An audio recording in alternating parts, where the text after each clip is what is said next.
Om Shiva Samarambham Shankaracharya Madhyamam Asmadacharya Paryantam Vande Guru Paramparam Om Sahana Bhavatu Sahana Bhunaktu Sah Veeryankara Tejasvinavadhitamatsu Vidvishavahay. Om Shanti Shanti Shanti. Okay, so we are on the final leg of this Upanishad. And we had done up to mantra number 4. So we'll just chant mantra number 5. So please unmute yourself. Atha adhyatmam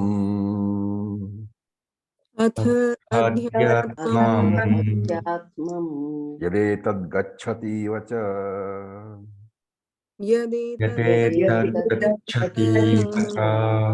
mano anena cha etad upasamrati.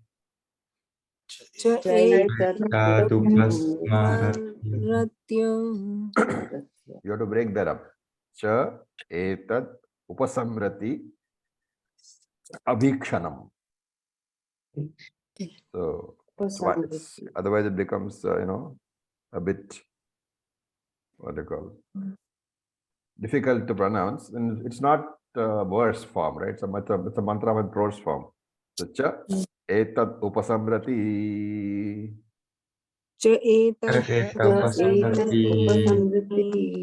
Abhikshanagam sankalpaha.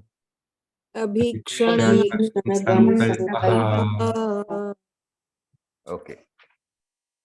So now what happens? Atha adhyatmam. So this is now going to be the adhyatmam instructions. And he says, manaha gacchati eva. The mind indeed goes towards or reveals what? Yat etat, this Brahman.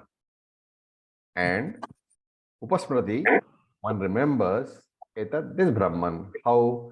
Anena, through the mind. And sankalpaha, and visualizes abhikshanam, again and again. Okay, so he's summing up the teachings, and we are now coming into the adhyatmam part of it. Earlier what it was? Adhidaivam. Now adhyatmam part of it. Adhidaivam takes the external world into perspective, discusses the external world. Adhyatmam means we are taking ourselves into account, the individual world. And if you look at the flow, when the external world was seen, the external objects were there, right? When the internal world is to be seen, what is the internal object? The thoughts, the emotions. The thoughts are the internal objects. So outside, it is the light or your sense organs which reveal an object. But inside, the object is revealed as the thought arises, right? And remember, there is a comparison with the yaksha. What was the yaksha comparison? Yaksha came in for a very short time, and yaksha was very, very bright. So here also, the thought is being compared to the yaksha. Thought is very bright, like the yaksha. Thought also comes and goes, like the yaksha. And what does this thought do? So here you have to see the entire teaching so far. What does this thought do? Every thought is in permanent contact with Brahman. There is no thought which is not in contact with Brahman. I've just muted you all because there's some noise coming. So every thought is in contact with Brahman means what?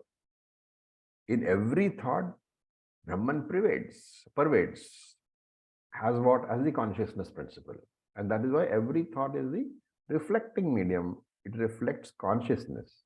So every single thought serves as a RM, the reflecting mirror, reflecting consciousness and forming the Chidabhasa, right? The Pratibimba Chidabhasa, it forms the reflected consciousness. Thus, every thought indirectly reveals Brahman. How? By forming the RC. And therefore, this is an extremely subtle idea.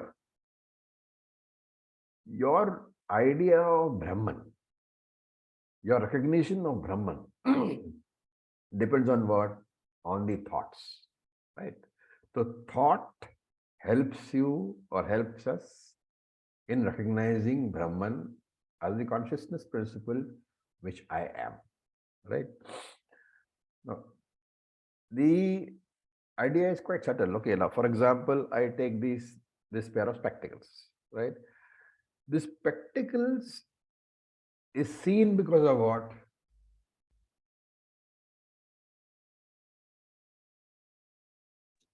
Don't say eyes. Someone who has given us the eyes. Because of the light.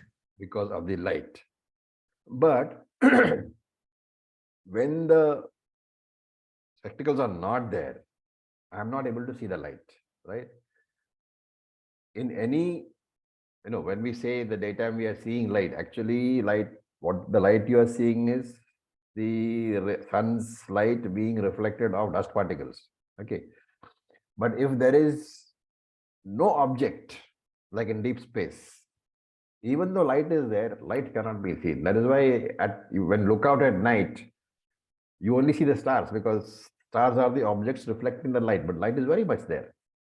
So that is the idea being conveyed, that if an object is not there, the light is not seen. Similarly, when the thought is not there, Brahman is not manifest. It's not that Brahman is not there. Brahman is there very much, but it is the thought which makes that Brahman recognizable.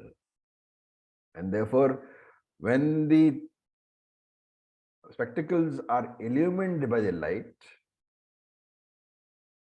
at the same time, the light is recognized because of the spectacles. Brahman illumines your thought. Consciousness illumines your thought. But you recognize that consciousness only because of the thought. Therefore, his thought actually as if reveals consciousness, right? That is why Sushupti Avastha, thought is absent. Therefore, we say the person has no consciousness. In fact, even on this table, there is Chaitanyam, there is consciousness. But the table has no Sukshma Shariram. There is no thought. And therefore, consciousness is not manifest. So this is what is being said here. Every thought is in contact with Brahman. And therefore, in every thought, I should be able to remember that Brahman again and again. Therefore, whenever you are thinking, you may be focusing on the object of your thought. But Vedanta says, when you see any object, you see, a friend, you see your wife, you see your husband, you see a cup of tea, you can choose to focus on the object, or you can choose to focus on the thought because of which that object is being revealed. And the moment the thought is focused on, then you should recognize that that thought is pervaded by Brahman. So, abhikshanam sankalpaha. Meditate on your own thoughts. Okay, so the exact word meanings I'll tell you. So, atha adhyatmam, it says this. Now comes the instructions on meditation on the self, on adhyatmam. It says manaha, the mind, gacchati iva. Gacchati here has to be taken not as go, as reveals. So manaha, the mind, apparently eva, as if reveals, yad etat, this Brahman, right, because of the thoughts. And therefore, upasmrati, one remembers etat Brahman, how anena, through the mind. And not only that, sankalpaha, visualizes that Brahman, recognizes that Brahman, abhikshanam, again and again and again. So, idea is, meditate on your thoughts. Every that thought that comes, you meditate upon. And in that thought, you should recognize Brahman. Remember, this is the same idea being repeated again. What was the original idea in chapter 1? The content of every thought is Brahman. What is the word? What is the phrase used? Pratibodha Pratibodhitam matam. Pratibodhitam matam. Right? This is the same idea. All this long mantra is simply saying that Pratibodhitam matam. In every thought, Brahman is there. Learn to recognize that. That is your meditation. Okay. Now we look at mantra number 6. We will chant. Please unmute yourself. Tadha Tadvanam Nama Tadvanam Nama Tadvanam Ityupasitavyam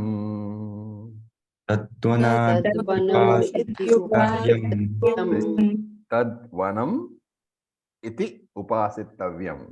By now I should be able to break the words mentally. Right? Tadvanam Itupasitavyam.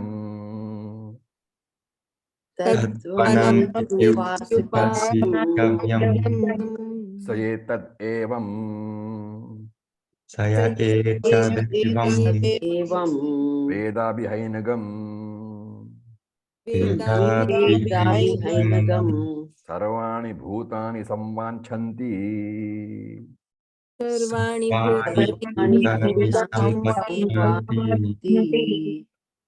The original mantras were not difficult. The summarization seems to be rather difficult, right? So, okay, I'm muting on. Let us look what it says. Etadha, that Brahman. Nama means name, and name is something by which something is known. So, Nama is taken as is known by. So, that Brahman is known by Tadvanam, the word Tadvanam. So, that Tadvanam word will explain. And that Tadvanam Brahman, Upasitavyam. So, suffix Tavyam is by way of instruction, by way of an order.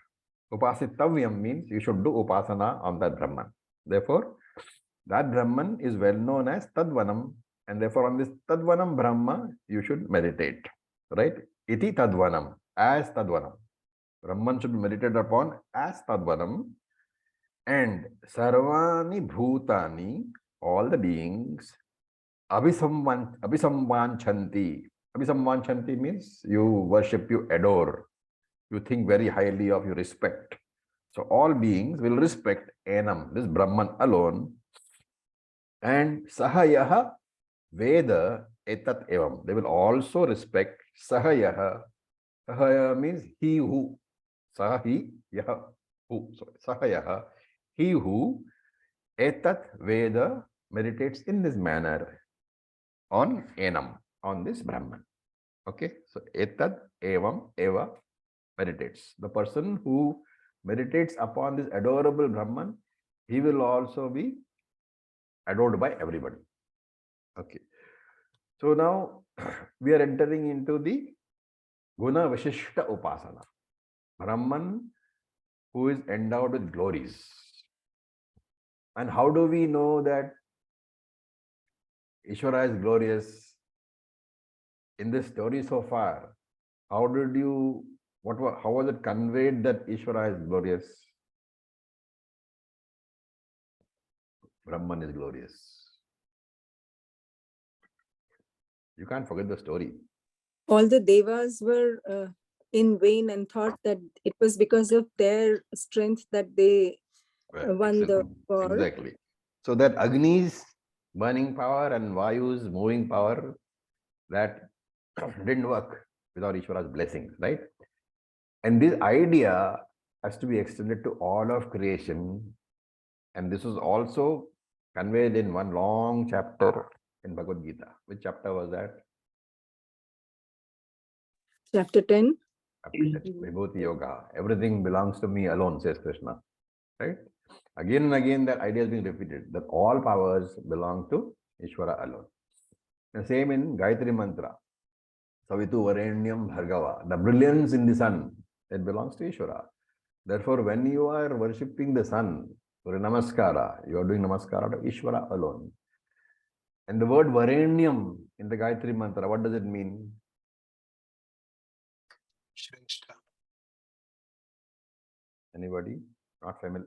No, nobody's familiar with Shrestha. Gayatri Mantra? Shrestha. Varenyam is not really Shrestha. It's used in the term of he is worthy of being worshipped. Okay, so if you remember 10th chapter, Yadyat Vibhuti Mat Sattvam, what does it say? Tattadurjitameva. Whatever is glorious in this world, it belongs to me alone. It's used in that. Therefore, worship only me. And here the word Tadvanam is used in that sense. The Tadvanam has to be broken up into Tat Vanam. So Vanam normally means what? Forest. Okay. But it doesn't, and Tat is Brahman. But Tadvanam is not used is in the meaning of Brahman is a forest. Vanam here means Varenyam, Pujatvam, worthy of puja. Puja yogyata as we call it. Pujatvam is the word, worthy of puja being done. Right? It comes from one dhatu. Okay, one dhatu is also means worship. Therefore, Tadvanam means the one who can be worshipped. So, yogyata for worship, for any devata, he says, you are worshipping all sort of devatas. But that yogyata, that Tadvanam part, Vanam part, the eligibility for worship, though you are worshipping the individual devata, you have to remember what? Yadyad vibhuti mat sattvam, all belongs to me alone. And therefore, Tadvanam means that worship which you give to any devata, it comes to me alone. It is mine alone. Everything comes to me alone. And Shankaracharya explains that this Brahman is what? Pratyak Atma, the inner essence of all beings. And therefore, Tadvanam, therefore, worthy of worship. So, here, Tadvanam is that Brahman present in me. So, you are worshipping internally. And therefore, this is called Adhyatma aspect of it. Use the word Tadvanam iti upasitavyam. Repeating the name of Tadvanam in any upasana, in the form of japa, what are you saying? That Brahman, that Ishvara is superior. The more, remember here, the more you acknowledge Ishvara as superior, the more your ahankara becomes weaker. So here it is, Saguna Ishvara. Again, you must recall that Yakshava Saguna Brahman. And Yaha Etat Evam Veda. The benefit of this Upasana is given here. What is that? Yaha Etat Vedam Eva. The one who meditates upon this manner. So what we are doing is, there is a general rule in Upasana. You will find it again and again when we do the Upanishads like Chandogya and all that. In whatever form you worship the Lord, the benefit will come in that form. And this Krishna has also said, where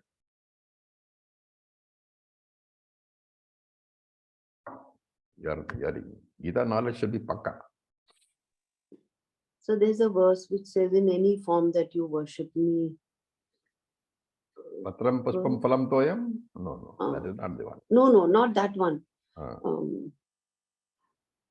So there's. I'll give the English meaning. In whichever aspect you worship me, I will give him only that. Yes, that's the verse I'm trying to recollect, sir. See, all of us are Englishmen. The problem is that we don't understand. Okay, so I will leave it for your homework. Okay, you put that verse in the group. So, in whatever form you worship the Lord, benefit will come only in that Lord.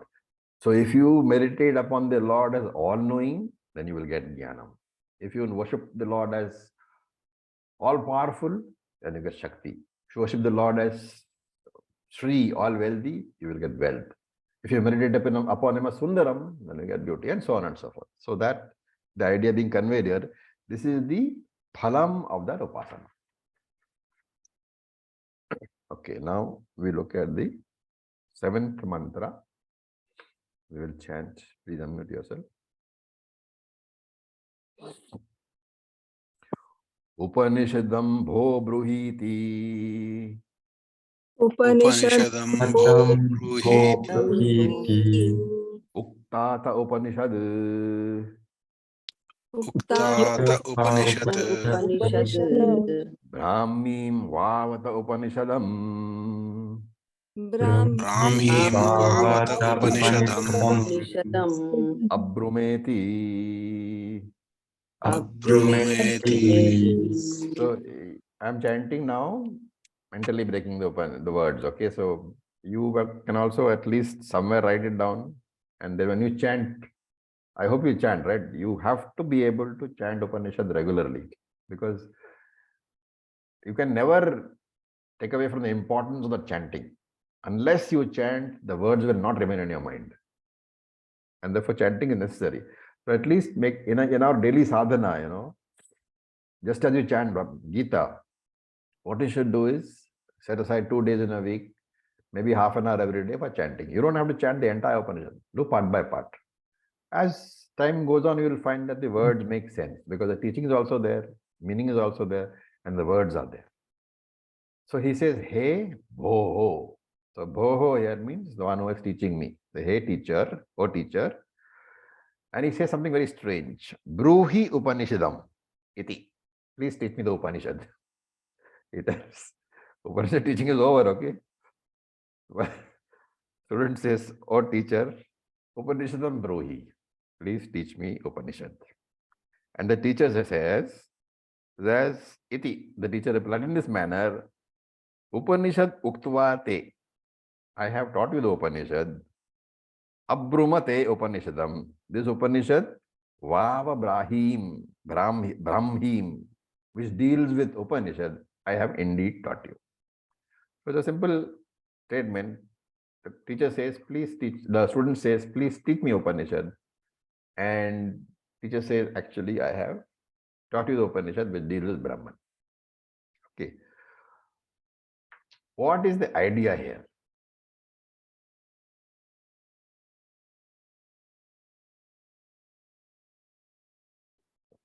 Shruti itself is conveying an idea.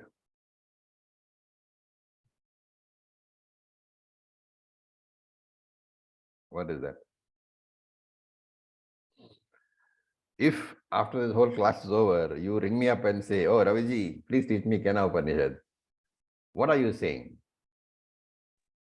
If there is anything remaining to be taught. That is one thing. Or you are saying that I have not understood. I would like to learn again. Okay, so both interpretations are there. So here Upanishad is saying that there are the range of sadhanas we have seen, which are upasanas.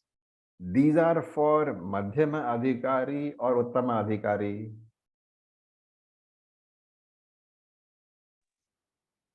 These are for Madhyama Adhikari. For? For Madhyama Adhikari. Why? Because an Uttama Adhikari would, even in one Shravanam, would understand. Correct. So Uttama Adhikari does not need Upasana because his mind is already prepared. Jnana Yogyata is already there. So in Shravanam itself, Brahma Vidya he understands. But supposing someone is not even a Madhyama Adhikari, he is a Mandha Adhikari, then even Upasana will not work. So for that person, Karma Yoga has to be prescribed. Therefore, when student says, now please teach me the Upanishad, the teacher says, Arey why, it is the Upanishad which I have taught you. You know, that dealing with Brahman. So idea being conveyed is that when Upanishad is taught, the teaching itself is the sadhana. There is nothing more required than the teaching. If you have understood the teaching, the sadhana is over. Okay, so I'm saying that after jnanam, nothing more is required. This is pointing out the difference between jnana kanda and karma kanda. In Karma Kanda, what happens? You are, let us say, learning about Virat Upasana. Okay, so Karma Kanda mantras will teach you about Virat Upasana, how to do. Is that to be followed by anything else? Once you have learnt the mantras, is it over?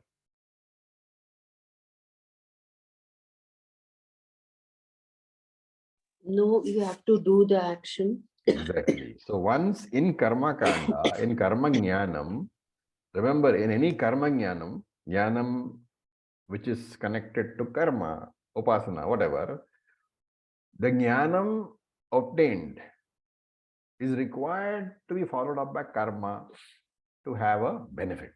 The prayojan of the benefit comes only where the Karma is followed up by action. And any action, is dependent upon various factors of action. We have seen that, karta, karanam, all those things, right? But here the idea is that, hey student, it is over. No more action is required. Differentiating karma kanda from jnana kanda. So if you are madhyama student, then upasana is required, and then you come back to jnanam because your sadhana is not over. If you are mandha adhikari, you have to do karma, then you have to do upasana, then you have to come back to jnana. So very nice idea is being conveyed, that even if you have not sadhana chatusthayam, there is no harm in listening to Shruti. Because for you, for a madhyama adhikari or a mandha adhikari, Shruti will not act as jnana sadhana, it will act as karma yoga only or upasana, depending on how much concentration there is. Both ways it is okay. But if you want the benefit, you have to be sadhana chatushtaya sampanna. Even if you are not, nothing is lost. You can still listen to Veda. That's the idea conveyed over here.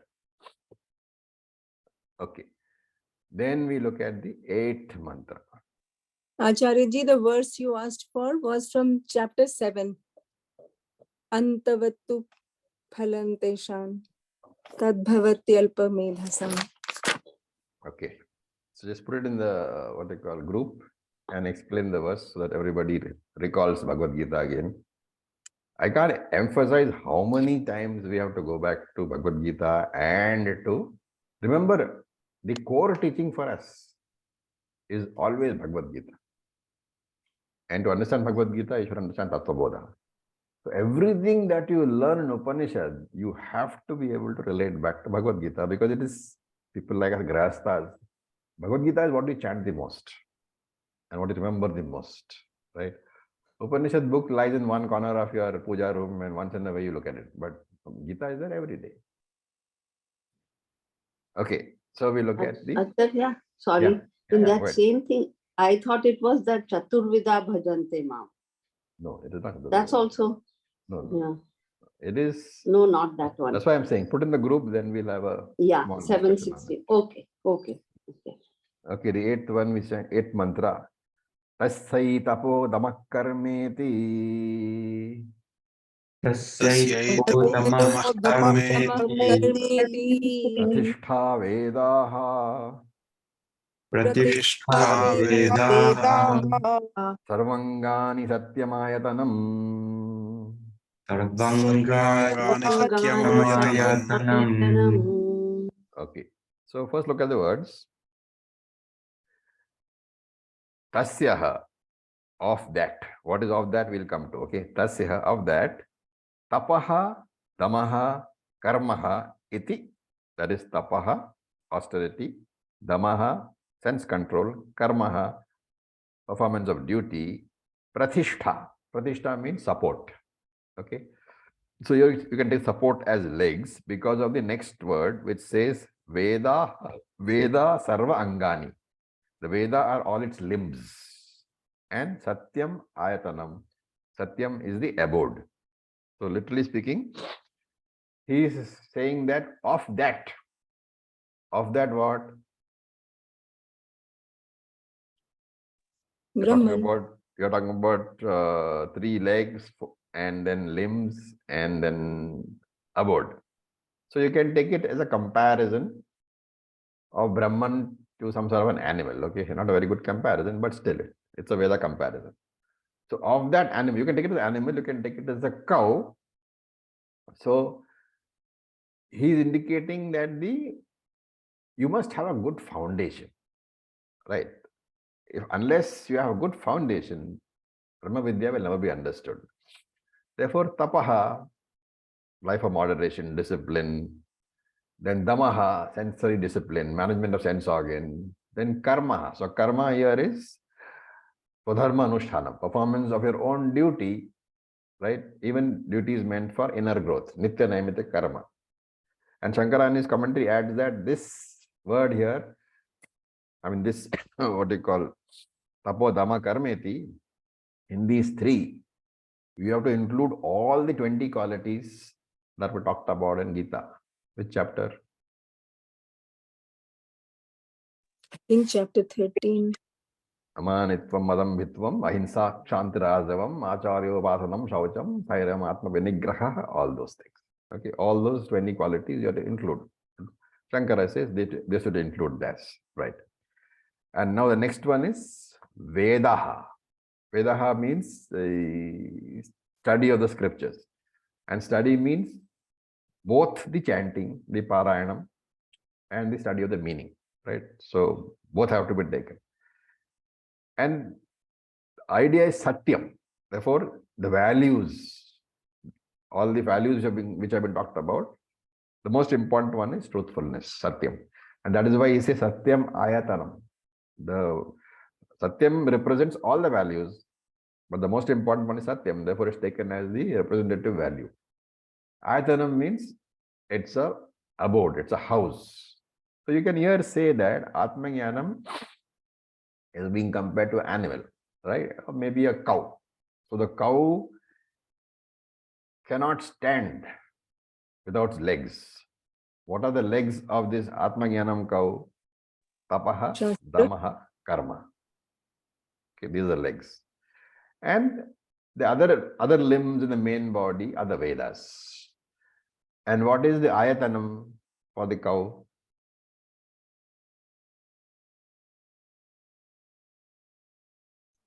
Satyam. Yeah, but for the cow, you have to know, where does the cow stay? In a cow shed. In a cow shed, right? So if you want to find the cow, where do you go? You have to go to the cow shed. Once the cow shed is not there, cow is no longer available, and cow is being compared to what? To Atmajnanam. So once Satyam, the Ayatanam goes away, the knowledge will no longer be available to you. And that is why Mundaka says, Satyameva. Satyameva? Jayate. Jayate. Jayate. I hope you remember that. That is there in the flag also, right? Yes. Okay. Yes. Yes. Then we look at the last mantra. We will chant. Yo va etam evam Yuva Yuva Veda apahatya Veda Veda Apahatya Papmanam anante swarge loke Papmanam Papmanamante Swarge Loke Jeye pratitishthati Jeye Pratishtati Iti chaturtha khandaha Iti Iti Chaturtha Khandaha Iti Kenopanishad. Iti Kenopanishad. Okay, so this is the last mantra. So he says, Yaha Vai, that person indeed, Etam Veda, who understands this Veda, who understands this Upanishad, Evam, in this manner, what happens to him? Apahatya Papmanam. Apahatya means destroys, takes away, Papmanam, all the papams, and Jayeye anante swarge loke pratitishthati. Jaye means the highest. Anante means without antaha, without limit. Swarge loke means Brahman. Swarge loke actually means heaven. But if you add the word Jaye anante, it means the highest abode in which is what Brahma Loka, where Brahmaji is there, and Brahmaji you have to take as Brahman here. So that person who understands in this manner, he gets established in Brahman. Pratitishthati means he is established in Brahman. The second Pratitishthati is for what purpose? The end of the Upanishad. Is to It is indicate that repeated. Upanishad is ended, right? In those old days, we didn't have full stops and not stuff Correct. like that. Yeah. Right? Okay. Now you can see that there has been, if you look at what all we have studied, the set of instructions being given are different for different people, right? So, you know, he's saying for Grihasthas, there is one set of instructions. For lower level of students, there is another set of instructions. For higher level of students, third set of instructions. Sannyasis, fourth set of instructions. These are the ideas conveyed in the Upanishads. What is the reason? Different instructions are given depending upon different levels of student. So if one is a Mandhadikari, then the instruction is for what? Karma Yoga. If one is a Madhyamadikari, the instruction is for Upasana Yoga. And Karma Yoga, of course. The Madhyama can do Karma Yoga and Upasana. And Uttama Yoga means, Uttamadikari means you add one more Upasana, Jnana Yoga. So all three are there in all the ashrams, right? In all the three ashramas, all three are there. But the predominance varies depending upon which ashrama you belong to. And here it is saying in this manner, right? Evam. A person has done all this in the manner prescribed in the scriptures. And in the context of this Upanishad, Evam means a person who has understood the teaching Pratibodhita Viditam. As what? As Aham Brahma Asmi. That I am that Brahman who is present in and throughout all the thoughts, who is present in and throughout all the experiences, all the transactions. If I understand that, what is the phala? So this is the phala shruti that tells you what is the benefit of doing these things. Papmanam apahatya. He will destroy all his papams. And remember here, papams should be taken as obstruction. And obstruction is of three types. One is result of bad actions, papam. One is result of good actions, punyam. What is the third one? We have seen this again and again. Mixed, good and bad both. No. Pratyavaya papam. Third one is the original papam, which is what? The fundamental problem. Vidya, avidya, Avidya, ajnana, right? So papam, obstructions are of three types. Avidya and arising from avidya, karma, arising from karma, punyam and papam. Once this person has understood that he is Brahman in all experiences, bad experiences, good experiences, bad thoughts, good thoughts, everywhere, he looks past the reflecting medium of the thought and sees the content. He sees the original consciousness alone. Then, Swarge Loke Pratitishthati, right? And Shankara, of course, clarifies this by saying Swarge Loke should be read as Anante Swarge Loke, Param Brahman, as Param Brahmani. And Jaya means the greatest, the ultimate. Therefore, indicates that this is this. From here, there is nothing more. This is the greatest available. In fact, the word Brahman itself, what is the root? Brudhatu, Bruhat, Which is big. big, big, and infinitely big, right? Oh, vast. So the first Pratitishthati is to indicate that he is established in Brahman, and he will never slip back to the Jivatma status. The second Pratitishthati is of course to indicate iti Kenopanishad samaptam. So with that, we come to the end of today's session. Any questions? It's a very beautiful little Upanishad. It's well worthwhile, committing to memory the first 2 chapters. The rest of it is story. All of you are Uttama Adhikaris, so I will not recommend that you go back to chapter 3 and 4. But you need chapter 3 and 4 when you're explaining to somebody.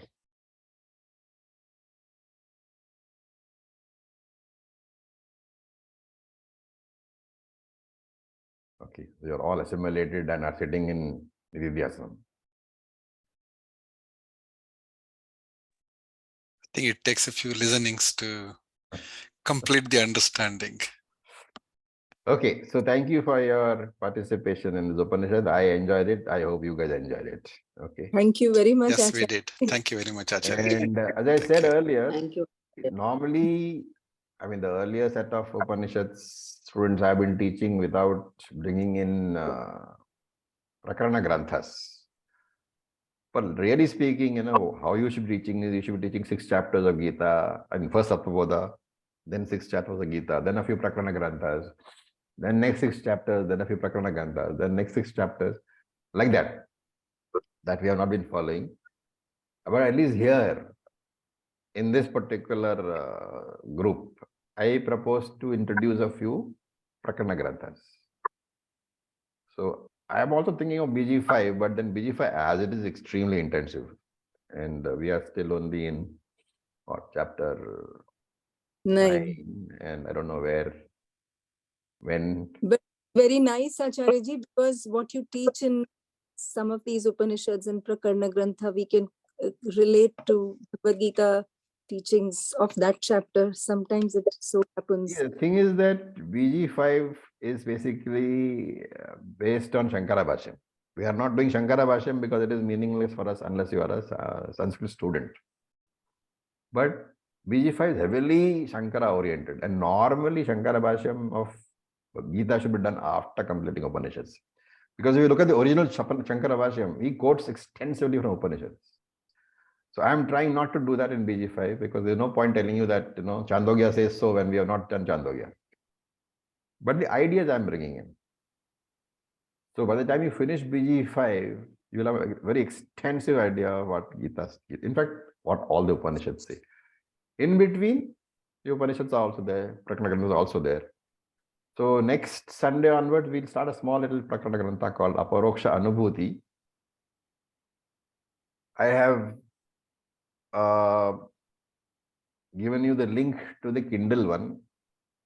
If that's not convenient, I will today. I just finished the transcription of the whole thing, 144 pages. I'll put that in the group. You can use the PDF. There's no need for the Kindle one. You can simply use the PDF if you don't want to invest in Kindle and enrich in them. Okay. So with this, we'll stop for today. Om Purnamadav Purnamidam Purnat Purnamudachyate Purnasya Purnamadaya Purnam Eva Vasishyate Om Shanti Shanti Shanti. Okay, Ravi. Om Namah Shivaya. Thank you very much.